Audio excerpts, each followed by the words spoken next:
For the guy who's tuning in, who's thinking about it, are you going to man up and change something, or are you just going to keep doing the same thing and pray that God rescues you? He already did rescue you through Christ. If you just keep languishing in apathy or uncertainty, literally nothing will get better. If you are aware that there's a block in your life or a dysfunction that you're hyper alert to, but you don't know what to do with, bro, you're ready. Welcome to the Crucible Project podcast. The Crucible Project is a nonprofit organization committed to creating a world of men and women who live with integrity, grace, and courage, helping them to fulfill their God-given purpose. This podcast will discuss important and sometimes difficult topics while delivering practical life applications with men and women who are currently practicing this work. We are igniting Christ-like change in men and women through experiences of radical honesty and grace. Well, hello, everyone, and welcome to the Crucible Project podcast. My name is Andy Spell, and I'm going to be your host today. I'm really excited to welcome Jonathan Moynihan today. Jonathan, would you please tell the listeners a little bit about yourself? It's great to be with you, Andy. Thanks for having me, bro. I'm a lead pastor of Mosaic Christian Church just outside of Baltimore, Maryland. It's a church plant that's now 17 years old, well-established, and I've been on staff for about 13 years, and I've been the lead guy for about 3. I've got a wife, Stephanie. Her and I have been married for 14 years. She's a flight attendant for Southwest, which is fun. And I've got 3 little kids, 2 girls that are 7 and 6, and then a little boy who's 4 named Indiana. Life is full, not a lot of margin, but also not too much going on either. It's just very full. You don't do a lot with young kids. You just also don't do a lot with young kids. That's true. And so you've been lead pastor for 3 years, and I know you also went through an initial weekend, as did your wife. She has gone through the Crucible as well. I want to ask you this before we get into the deep stuff. Mosaic is outside of Baltimore. Is that correct? Yes, sir. 15 minutes south of downtown, and then about 35 minutes north of D.C. You're there in between Baltimore and D.C., so Yep. I know there's sports teams there. Do you consider yourself a Washingtonian fan? Which way does that go for you? Baltimore, baby. Washington, get out of here. No way. So Ravens? Baltimore, born and bred. But yeah, Lamar Jackson, baby. Let's go. It's our year. So is he the greatest? He's the best quarterback we've ever had. I love Joe Flacco. I mean, Joe's more successful, but I've never had more fun watching football than Lamar Jackson. He's amazing. He's so fun. It's a sham that he's not on prime time more this year. Yes. And then Orioles fan. Yep. Cal Ripken was my hero as a kid. The first time I ever learned life was unfair was in 1996 when Jeffrey Mayer reached over and took the ball from Tony Tarasco. And it was clearly fan interference, but they gave the home run to Derek Jeter. We lost that game. We lost the series. We never went back to the ALCS until we lost to the Royals like in 2014 or whatever. But I am convinced we probably will never win a World Series in my lifetime. I am an Astros fan. And we went years and years and years and years being one of those teams that had never won one. So yeah, and then you guys cheated, so it worked out. It wasn't cheating. It was, we'll edit that part out. No, anyway, so you went on your initial weekend, you said in 2019. When That's you right. went on your weekend, what did you want for yourself? Yeah, I at the time, in the years leading up to it, God had been slowly tearing away the layers of my performative tendencies. And so we had launched a second campus, and I was the campus pastor, and I grew it from 500 to 200. The Lord continued to reach people. We baptized 73 people in 2.5 years at that campus. So what God clearly cares about, seeking and saving the lost, He was doing. But it wasn't the number that I wanted to go up based on the things that were informing my identity. And so for about 2 years, man, people would talk about how much God was at work. And they would say things like, man, the Lord is really delighting in your service to Him and all that stuff. And I literally, in my mind, would think, F you, man. The thing that I want's not happening. I'm praying my tail off for this thing to not be going down. And all the other metrics of our church are going good. So the one thing I was responsible for was going in the wrong direction. And in my entire ministry career, I'd never had something not go up and to the right. So that began to tear away this view of self. And I just felt very distant from God. I had begun to slowly dive into contemplative rhythms. I did 9 months of counseling. But I just knew there's something unhealthy within me that I was very aware of and powerless to overcome. And right around that time, at the end of 2018, we had closed the campus, united to our new facility. And I just knew I had my second daughter was on the way. And I need to sign up for this and deal with whatever is in me I didn't know how to be content as a child of God unless I was winning in all the metrics that I said mattered. So that was sort of the thing behind the thing. And then my best friend was also open to going. And we decided, like, hey, let's just go together and see what this whole thing is. Because we only knew 3 guys who had gone, and it was terrifying, and they didn't tell us anything. And you couldn't dig up any information online. Yeah, we went in 2019 in March, and we did Como, Colorado. Fantastic. Was it snowing? Oh, yeah. There was like 9 inches of snow. It was freezing out. Como is a beautiful place. So you wanted to figure out what that wrestling was and all that and the performative thing. And I Yep. believe that my guess is if there are any pastors, and it probably goes beyond that are listening to this, I'm a pastor as well. It is so hard to get past. For me, I've had to do work on the performative. Man, what Hmm. does it look like? How am I doing? What are the metrics? Why Yep. isn't this growing? Or if this is growing, how do I keep it growing? Every day builds on the last day, and that Right. can be exhausting. So when you got on the weekend, what did you hear from God? How did God show up for you on that weekend? Oh, there are 2 main things that come to mind. One, I had an unhealthy relationship with anger, and I would have never told you I had a problem with anger because I never got angry. I love my dad. He's in our church. He knows this. I've shared this at our men's retreat, but my dad was very verbal, very expressive in his anger. And I, as a little boy, told myself, I will never get like that because I'll be mature. So I had an unhealthy relationship with anger in suppression.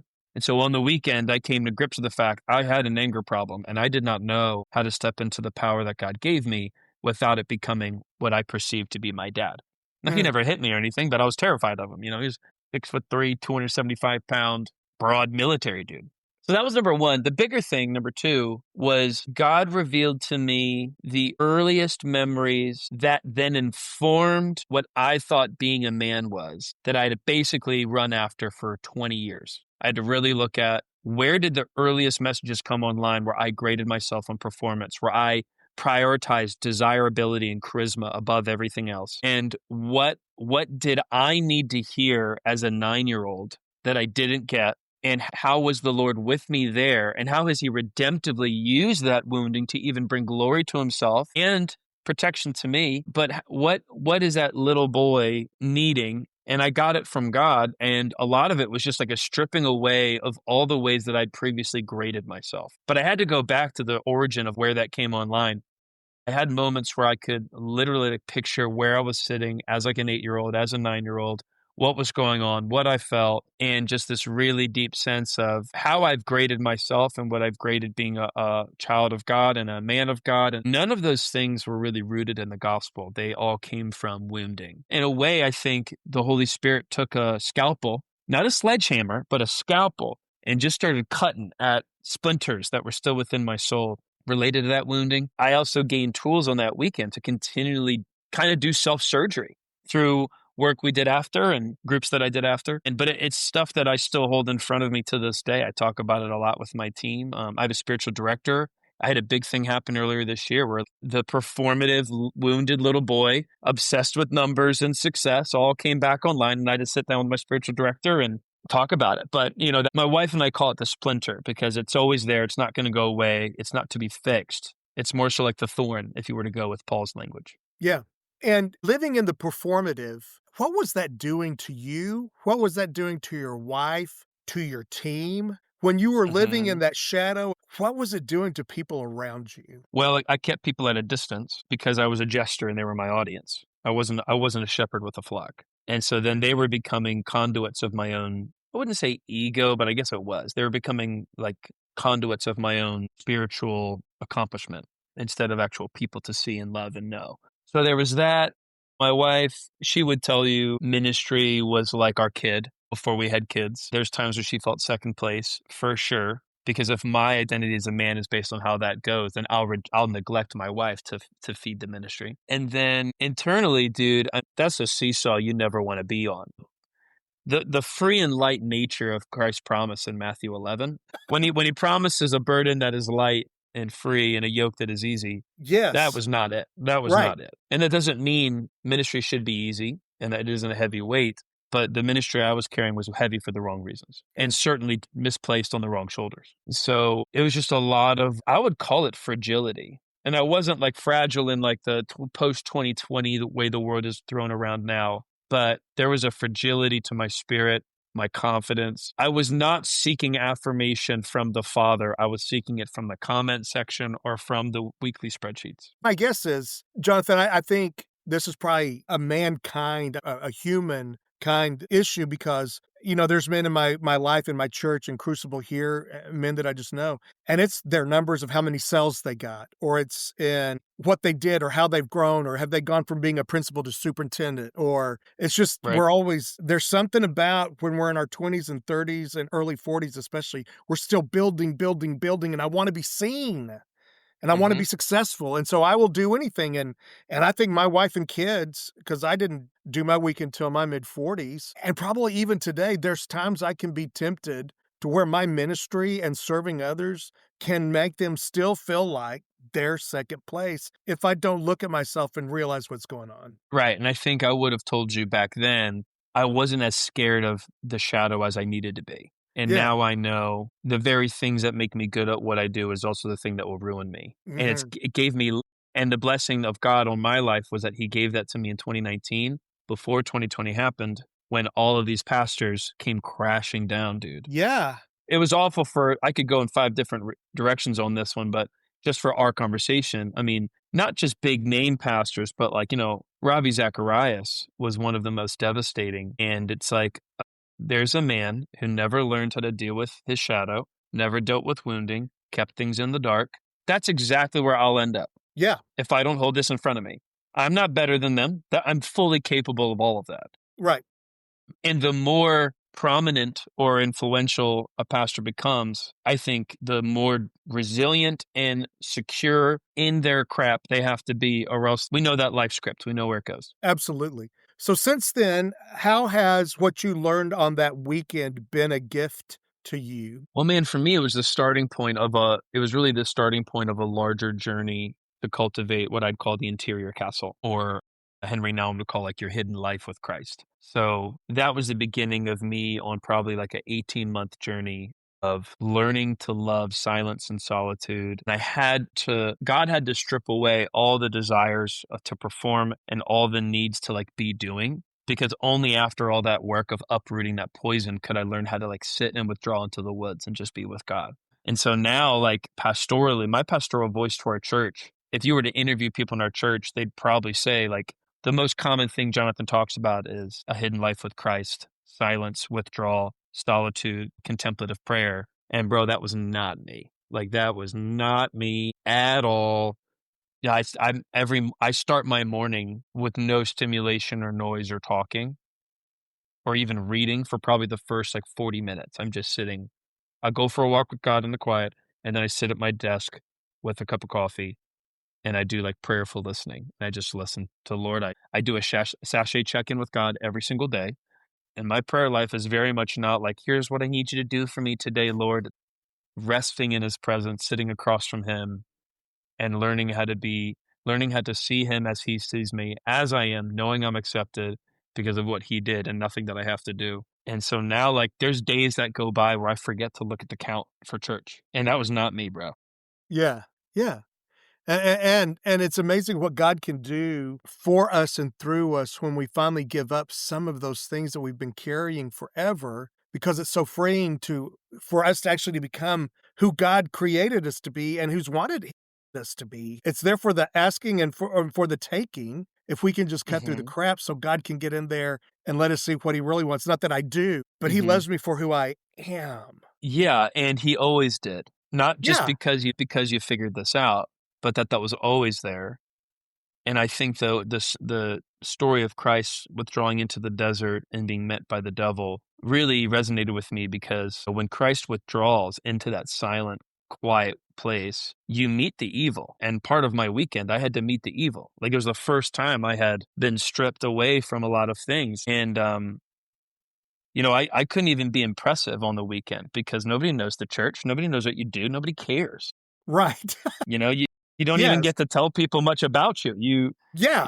And so there was a lot of darkness that you have to face within, and on the other side, on the outside of that wilderness experience, comes the beauty and redemptive story of what God wanted to do. I mean, that for me, it's been the starting point of cultivating deep security and language around how I'm doing, how to reconcile when I get in elevated energetic states related to anger. And I was always a pretty emotive guy. I'm very much a feeler, but it gave me hallways to navigate what I was feeling. So Mm. just because you're a feeler doesn't mean you're good at emotions. Right. So that was helpful too. In ministry, you have to, because you're constantly doing emotive work, interpersonal dynamics, stuff like that. And it helped me realize, so I knew I was angry, but again, anger, especially as a pastor, was something that I hid. My steering wheel on the way home, lots of places when I'd be alone, got a Yeah, earful, and nice. sometimes not very kind earfuls Hmm. of what I thought and what was going on. But then what I realized was that not only was I angry, but I had a ton of sadness, and sadness was bubbling up in anger. But there were Right, some things that the weekend finally let me deal with that. Man, I was just I've got an empathy, but I've had sadness and carry sadness, but because, we're supposed to be upbeat and happy and God's with us and all's good, I didn't know what to do with the sadness. right, My judgment was nobody wanted me to stand up on a Sunday morning and start worship by going, "Man, the world really sucks right now, and there's a lot of sadness, and all these kids got drowned the other day, so we're just gonna sing some really." You know what I'm saying? I didn't know how to right, carry that and deal with that in a healthy way. right, right. So Yeah, it's well put, well said. that's where it helped me. How did going through your weekend and getting to know you better, how is that helping you navigate the pandemics and the ministers that we read and we look up to failing and Yeah, people leaving your church and maybe sometimes getting judgments from folks that you're just like, that's not true. yeah. How has this work to help you navigate life and be a more healthy pastor? Well, the group stuff that I did after my initial weekend, I would attribute to even being more beneficial than the initial. But Absolutely. just the very idea of every judgment and projection that comes out of me is actually about me. So I see your books, and as we're talking, and I was like, okay, he likes reading, and he wants people to know he likes reading, and if I'm in an unhealthy state, I'll think, oh, he's trying to flex on me. Well, that's actually me Right.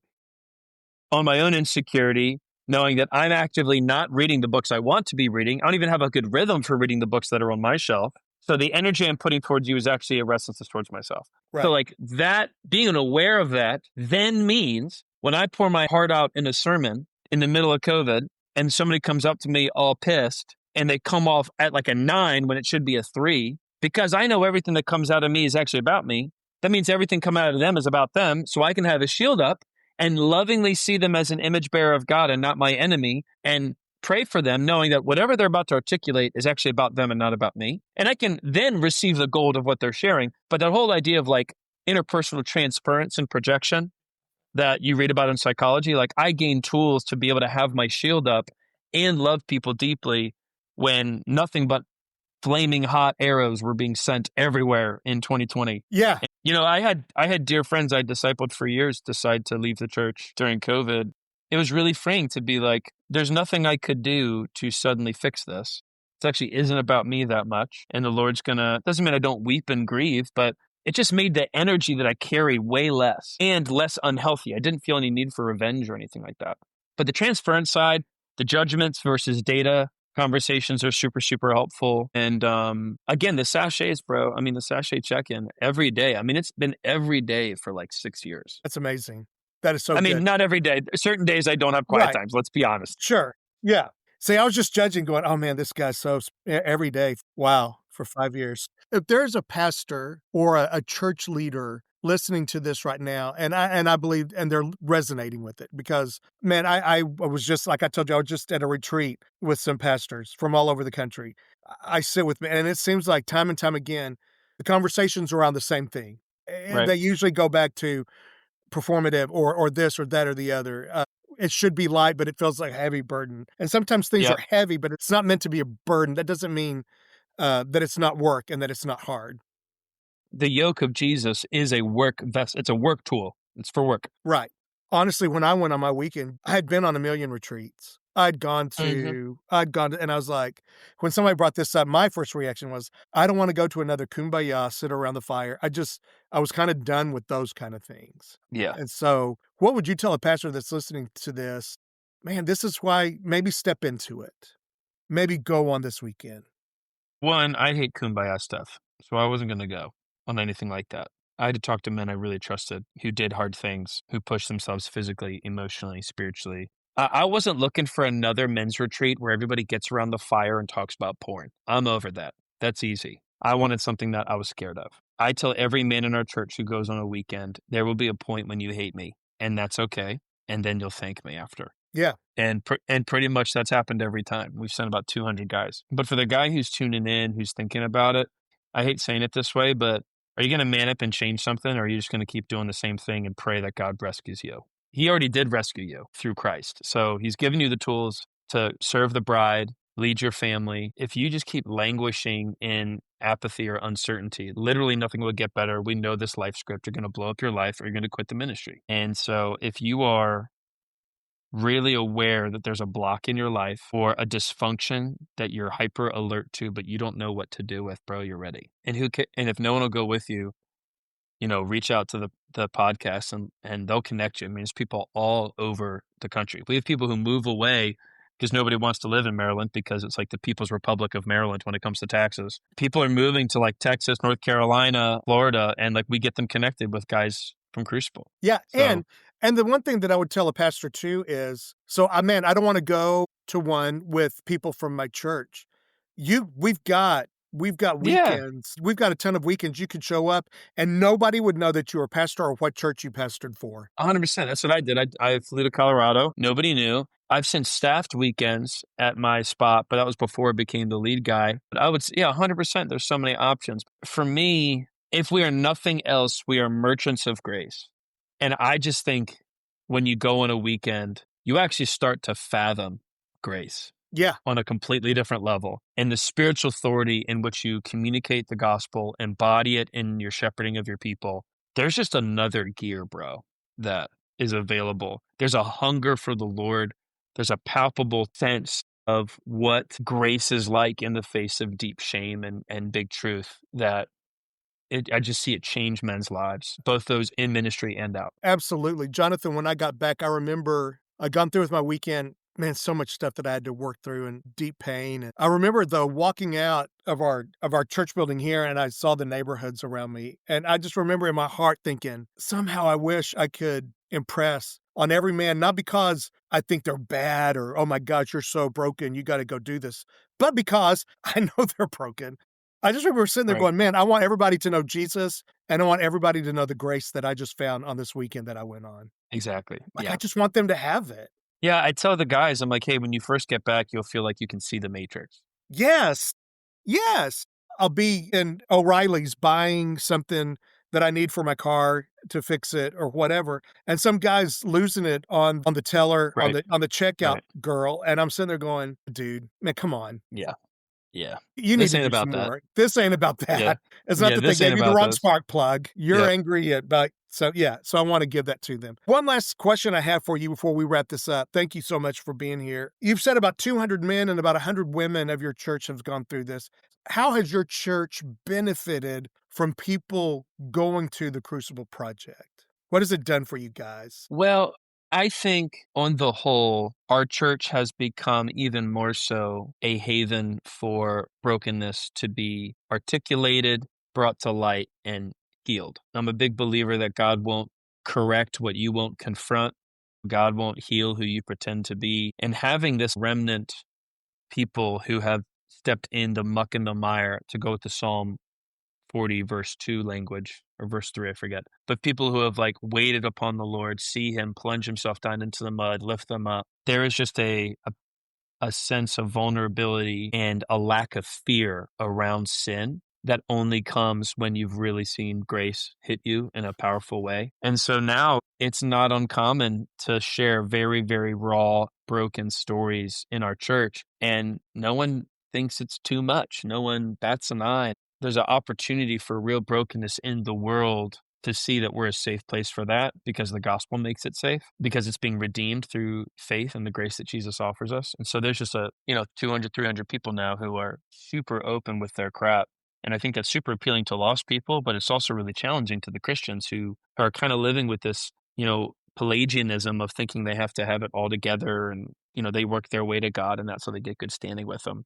There's definitely marriages that are like way better because they've gone on weekends, and then there's marriages that have gotten way worse because things get worse before they get better. But just the shared language within the body too around tenderness and anger and sadness and fear. And honestly, I think the best thing I'll say is where the men go, the world goes. Yeah. If you can get men to lean in and do this work, the rest of the family benefits. Women will go to Buffalo Wild Wings. They'll go hang out where the guys hang out.